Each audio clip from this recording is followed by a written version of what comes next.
petani itu kasihan. Saya juga dari keluarga petani, dulu kecilnya juga kasihan. Sampai suatu saat saya punya cita-cita nggak mau jadi petani sebenarnya, karena waktu itu agak menjanjikan lah menurut saya, nggak keren gitu. Jadi petani ngapain sih, panas-panasan dan lain sebagainya.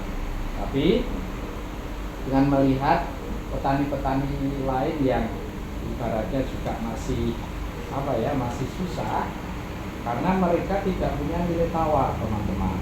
Jadi pada saat membeli pupuk, membeli pestisida, membeli produk-produk untuk menanam, itu mereka harganya nggak bisa nawar.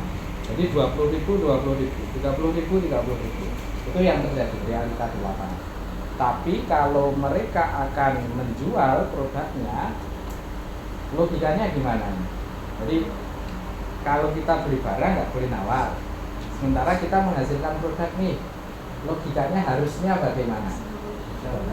Kita yang ngasih harga sendiri kan, sah kan? Itu hak dan kewajibannya jelas kan. Kita menghasilkan sebuah barang, kita jual, ya harusnya kita sendiri yang memberi harga itu. Nah, yang terjadi di lapangan tidak seperti itu di petani itu. Jadi petani yang punya barang, tapi saat panen itu dia nggak bisa menghargai dengan harga mereka sendiri, pasti ditawar oleh tengkulak dan lain sebagainya.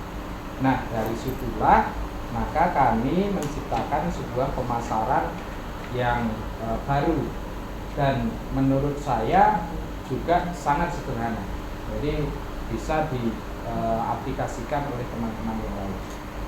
Kita konsepnya itu hanya memutus mata rantai. Jadi kalau di pertanian, teman-teman, dari petani itu langsung ke tengkulak, nanti tengkulak 1, tengkulak 2. Ada tengkulak 2 nanti di pasar induk, di pasar yang di Jakarta, atau kalau di sini di Semarang. Nanti pasar induk pengecer baru ke konsumen. 6 tangan.